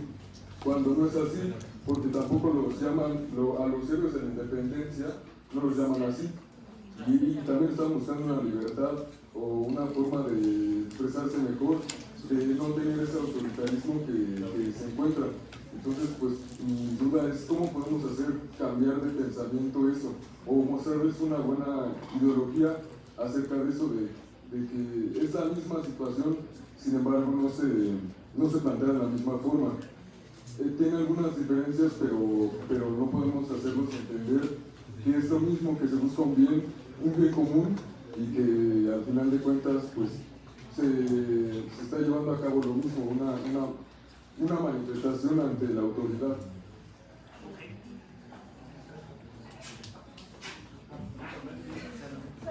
Bueno, sí, conteste. Bueno, mi duda era, por ejemplo, ¿cómo puedo yo apoyar si no puedo, por ejemplo, yo asistir a una marcha? Supongamos que a mis padres no me den permiso por lo mismo de mi seguridad. ¿Cómo puedo apoyar yo desde los medios que tengo para esta causa? ¿Cómo puedo yo apoyarlos si supongamos no puedo ir a una marcha? ¿Qué otras cosas puedo hacer? Vamos a rápido para que conteste el doctor Dip y abrimos otra ronda de preguntas. Sí. Qué chido, ¿no? Bueno, gracias por las nuevas preguntas, por los nuevos comentarios. Quería comenzar por, ¿cómo te llamas? ¿La compañera? La maestra Blanca. Por lo que decía la maestra Blanca, porque en el libro se van a encontrar una última parte que dice, es el capítulo que se llama Si existen lugares comunes en la historia y en el presente de los movimientos estudiantiles. Lo que dice Blanca es súper importante y va a ese capítulo del libro, porque uno de los lugares comunes que hay muchas veces cuando se habla de movimientos estudiantiles es que solamente ocurren en las ciudades capitales y en las universidades más grandes, que es un poco lo que nos compartía recién. Y por ejemplo, bueno, ustedes me imagino conocen y tienen presente el movimiento Gachosinapa, ¿no? Y sus demandas, pero incluso si uno tuviera que preguntarse por cuál es la experiencia estudiantil más duradera en México que logró tener una instancia organizativa a lo largo de décadas, esa agrupación es la Federación de Estudiantes Campesinos Socialistas de México, ¿no? Que tiene una historia, es la federación con mayor historia dentro de México. La otra vez tuve la oportunidad de estar en la Universidad de Chapingo y a discutir el libro ahí con los estudiantes de la preparatoria agrícola de la universidad. Y justamente en este mismo intercambio que tengo con ustedes también contaban la gran experiencia que tiene la propia Universidad de Chapingo participando en el 68, el propio Instituto Politécnico Nacional, ¿no? Que también muchas veces se lo corre el relato, también tuvo una participación muy importante. Y justamente lo que muestra la historia de los movimientos estudiantiles tanto en México como en el resto de América Latina es que hay experiencias que muchas veces no se las muestran en el primer plano y tienen un papel central y obviamente hay que ponerlas en el debate y gracias por eso. Y lo quería conectar con la compañera que habló del tema de los ecos. ¿Lo pudiste leer el libro? Jimena. ¿Jimena? ¿Pudiste llegar a leerlo? ¿Sí? Porque bueno, hay un sociólogo argentino que murió hace poco, fue el director de la Biblioteca Nacional de Argentina, que se llamó Horacio González. Y él tiene una escritura muy ensayística, poética, en el sentido de, no sé si a usted le gusta la poesía, pero si no le gusta la poesía quizás les gusta el graffiti, pero tanto la poesía como el graffiti tienen la lógica de que muchas veces se puede decir mucho, pero con pocas palabras, que no es necesario llenar de palabras las cosas para poder nombrarlas, ¿no? Muchas veces con 2 o 3 palabras, con algo muy corto, se puede decir muchísimas cosas, ¿no? Y un poco el libro lo ven así tan chiquito, pero justamente la apuesta que tiene es eso, es decir, con pocas palabras, intentar decir muchas cosas sobre los movimientos estudiantiles. Y empieza con una frase el libro, después si lo bajan y lo ven, lo van a encontrar justamente de Horacio González, que dice que se puede leer la historia y las distintas épocas de la historia como ecos. ¿Vieron? Me imagino que alguna vez estuvieron en la montaña y gritaron y vieron cómo retumban esos ecos y cómo van rebotando en diferentes ondas expansivas. Entonces yo tomé esa idea de Horacio González justamente para pensar la historia de los movimientos estudiantiles en América Latina como ecos, ¿no? Tenemos los ecos que dejó 1918 a lo largo de la historia, tenemos los ecos que dejó 1968, pero ahora hay algo con los ecos. Los ecos siempre que los escuchamos y los tomamos en cuenta, nunca lo tomamos de la manera que se plantearon en el grito original. O sea, a ver si lo puedo decir de manera más sencilla. La forma en que ustedes, como jóvenes, en la actualidad leen lo que fue el 68 y leen lo que fue el 18 no es igual a la experiencia originaria, y eso está muy bien. Por eso yo siempre, esto lo discuto mucho con colegas, le digo, qué raro, porque hay muchos trabajos que explican qué es el 18, qué es el 68 en México. Pero hay menos trabajos que digan cómo ven los jóvenes en la actualidad, cómo ven ustedes al 68. Por ejemplo, les pongo un ejemplo, las colectivas feministas que tuvieron lugar y que tienen lugar acá en México, en otros países de América Latina, muchas veces cuestionan al 68 y algunas veces pareciera con razón, ¿no? Porque aparece la historia oficial del 68, son todos varones, ¿no? ¿Dónde están las mujeres? Uno se podría preguntar en ese movimiento que las hubo, en las distintas instancias que tuvo. Y así nos podríamos hacer distintas preguntas de la actualidad, y es la idea esto de que los ecos en verdad siempre se deforman cuando uno se los apropia. Y está bueno que se deformen, que no sea lo que ustedes piensan del 68 igual a lo que piensan sus padres, sus abuelos, sus madres, sus abuelas, ¿no? Ustedes tienen que crearse su propio 68. Esto desde mi punto de vista, ¿no? No sé si queda alguna pregunta, capaz me quedé mucho con lo de los ecos, pero... Voy. Aquí rapidísimo, me voy para atrás. Bajo, por favor. Hola, mi nombre es Alma y mi cuestión es cómo podemos tener como la experiencia, como este medio estudiantil, porque recapitulando lo que decían de Facebook, que muchos estudiantes no sabían qué había pasado y por qué no había clases así.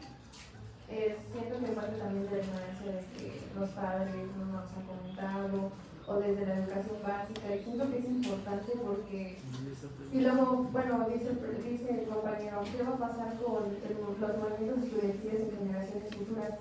Siento que nosotros podríamos tener esa respuesta, porque si no trabajamos desde ahorita y no le tomamos la importancia y lo compartimos con las generaciones que vengan, pues simplemente se van a perder, ¿no?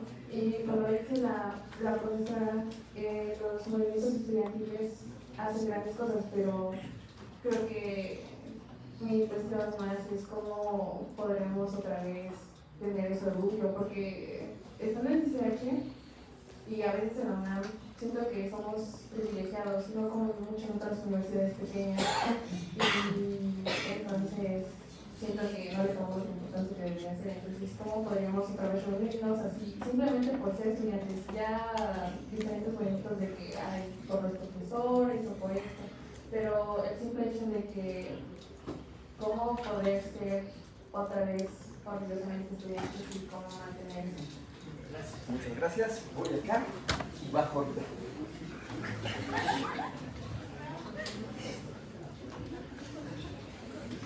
Buenas tardes, bueno, yo soy Eva Diaez, soy de primer ingreso, bueno, de primer semestre, y me gustaría preguntarle al doctor, ¿por qué se le da más interés a estos movimientos estudiantiles y no a los problemas que comúnmente tiene la sociedad? Ay, Dios mío, sí, está muy chido. Voy para acá, así, ¿no? Bueno, soy Héctor de primer semestre, tengo 16 años. Creo que ya contestó, pero igual me gustaría comentarlo y recordar un poco lo que decía Allende sobre el sentimiento revolucionario de los jóvenes. Entonces, ¿de dónde viene esta resignación y hasta incluso el repudio de los mismos jóvenes a los movimientos sociales?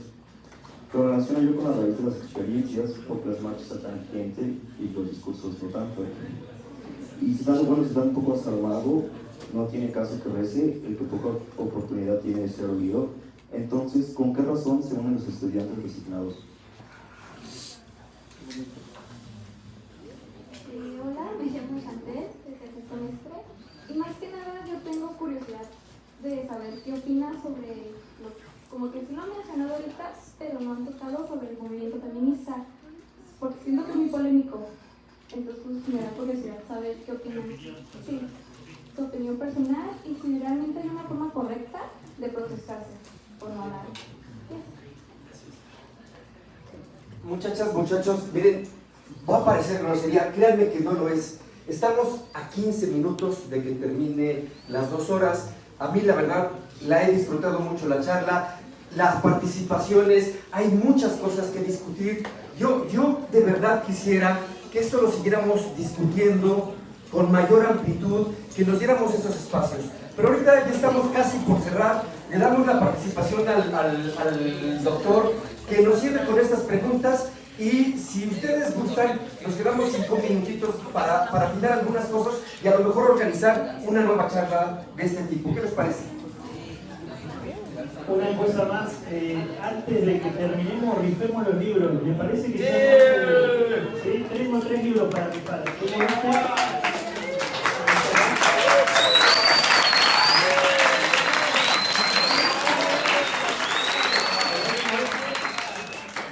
Y por último, este sobre el 68. Así que vamos a dejar los días. Hagámoslo así, yo ahora anoto, le mando un WhatsApp a Pedro con 3 números y la o el que los acierta se los lleva ahora. ¿Te parece bien? O sea, yo anoto 3 números y ustedes lo van diciendo y los que, o las que los pegan se los llevan. ¿Se entiende? Lo podemos hacer del 1 al 100. Anotamos 3 números del 1 al 100 y lo que los acierta se los llevan. ¿Les parece? Bárbaro. Respondo rápido las preguntas si nos queda tiempo para la lista o para lo que decía Pedro.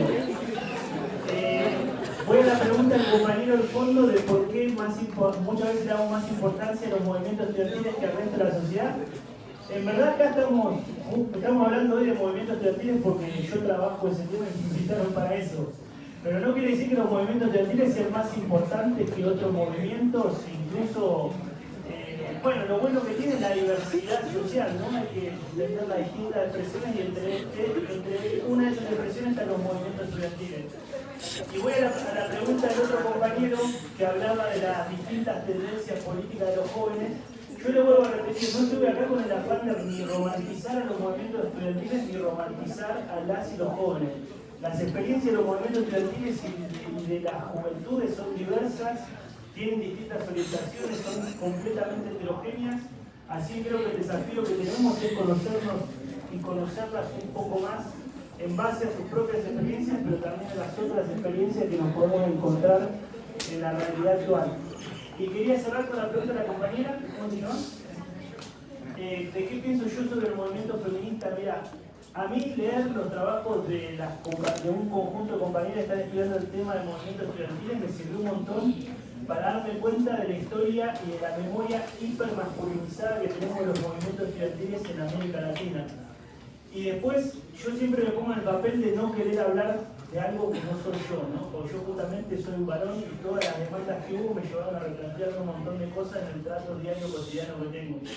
Así que si tuviera que dar mi opinión personal, a mí personalmente me sirvió un montón la demanda de las compañeras para replantearme un montón de cosas en mi vida cotidiana y también incluso en las cosas que trabajo, en las cosas que leo o en cómo entiendo ciertas cosas históricas desde una perspectiva de género se ven, o de una perspectiva feminista se ven muy distintas, ¿no? Y te ayuda un montón a ver eso, ampliar la mirada, ¿no? Y romper con un conjunto de prejuicios que uno trae consigo en su formación, que está bueno, creo, ponerlos en cuestión y en debate. Bueno, obviamente se quedaron con muchas preguntas. A mí yo me quedé con ganas de conocer más experiencias, pero bueno, será en otra oportunidad. ¿Hacemos la rifa? Antes de...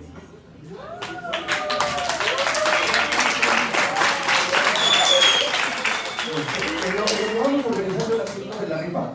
Para cerrar, miren muchachos, hay una preocupación creciente en la sociedad. O es blanco o es negro.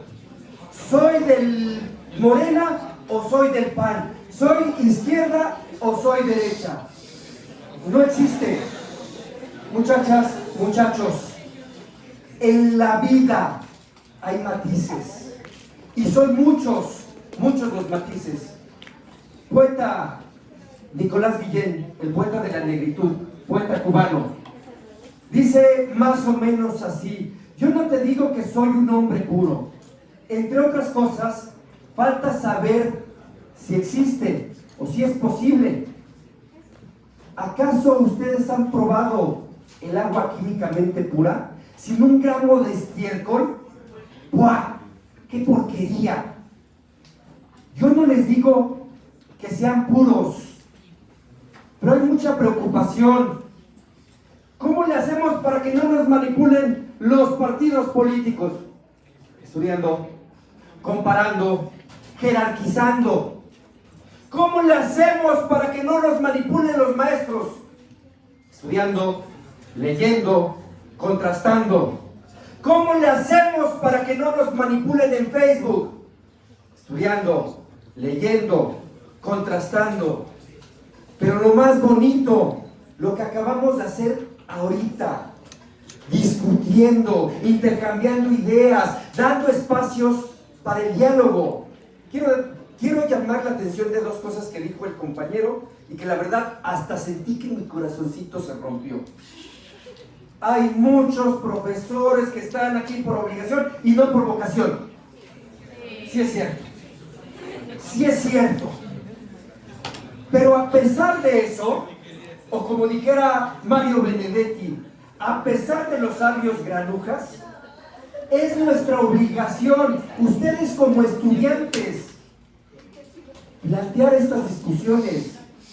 Miren, no me hagan caso, de verdad, dúdenlo. Pero han sacado a algunos profesores diciéndole: ¡acosador, maldito! Y la verdad es que el 80-90% de los que lo sacaron ni siquiera lo conocían.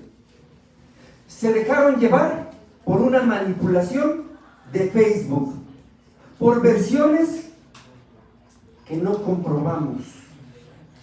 Nosotros como profesores lo discutimos y salimos y dijimos: no defendemos a nadie, pero la gente tiene derecho a defenderse. Y en redes sociales: malditos profesores, protegen a acosadores. No, no, y hay que decirlo fuerte y claro: no protegemos a nadie. Pero tampoco nos parece que estando en una universidad se trate así a las personas, de manera indigna.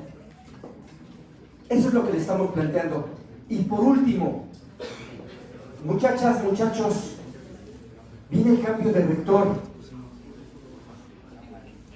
No solo es el poder, hay 56,000 millones de pesos en juego.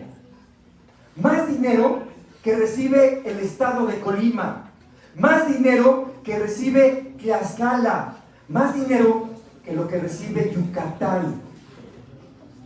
15 personas, la Junta de Gobierno, van a decidir por nosotros. ¿Quieren cambiar las cosas?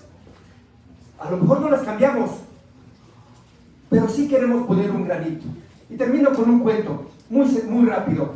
Había una vez una nubecita que veía que estaban las milpas, todas tristes porque no llovía. Y en esa nube había una gotita, una sola gotita, que veía las milpas llorando porque no tenían agua. Y la gotita se aventó y dijo: yo no soy más que una sola gotita, pero si puedo hacer algo para ayudar a esas milpas, lo voy a hacer.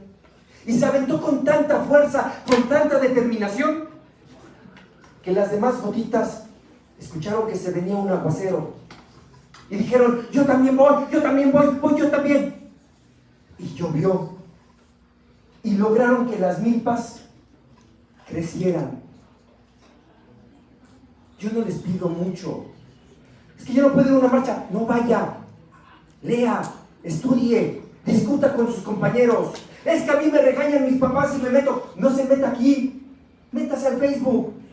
No dé mala información, consulte fuentes y ponga discusiones. Podemos hacer mucho de muchas maneras. Eso es a lo que nos invitamos. Damos el asunto a paso a abrir al sorteo. Sí, ya le mandé los 3 números a Pedro al WhatsApp. ¿Sí escribieron sus números? Ya. Ok, digan un número. 27. Escriban un número. 27. Escriban un número, es un papelito. Dale. Dale ya, todos con su numerito en mano. Quien tenga el número 11, pasa a esta mesa por su libro.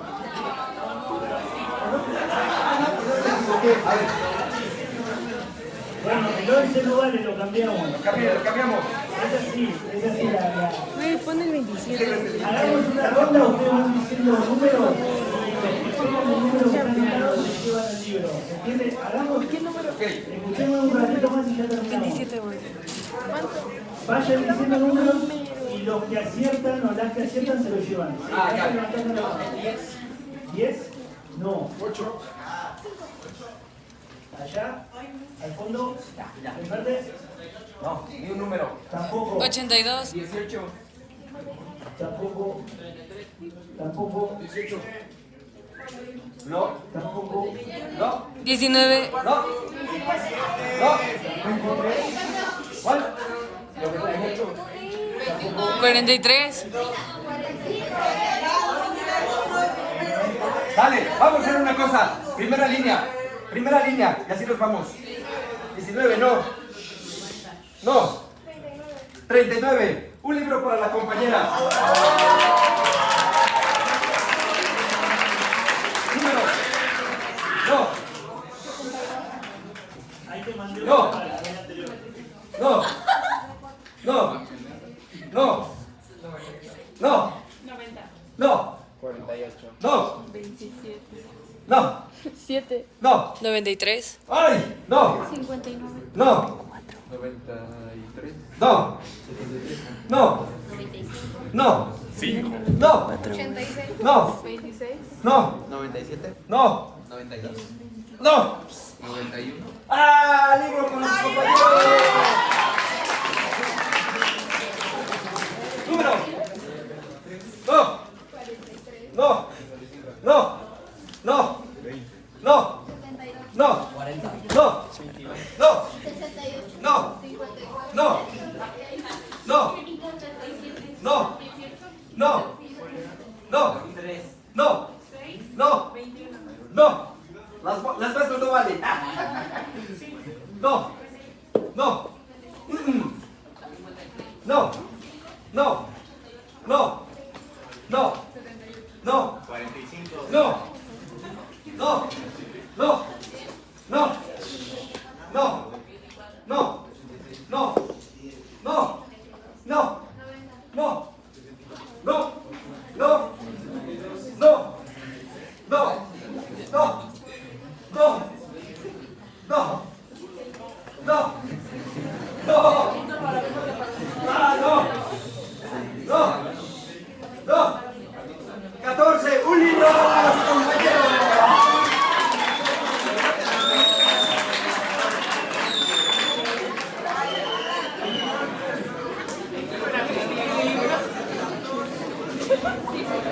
Muchachas, muchachos, el libro lo pueden descargar digitalmente, está en Voces de Vallejo, Voces Universitarias, se meten al Facebook, ahí está el libro, es de manera gratuita, no les pide nada. Por último, muy rápido, próximo miércoles y jueves, varios profesores y alumnos estamos impulsando una consulta para saber quién tiene que ser el próximo rector o rectora. Ojalá nos pudieran ayudar a difundir la consulta entre sus compañeros y con un cartelito, los cartelitos, antes de que se vayan, por favor, muy rápido. Ojalá nos pudieran ayudar con una hoja de papel bond, escribiendo consulta por la UNAM, próximo 25 y 26 de octubre, participa. Ojalá pudiéramos tapizar toda la escuela para que participemos y que la Junta de Gobierno escuche lo que tenemos que decir. Muchas gracias a todos, a todas, a todes. Sean felices con el domingo.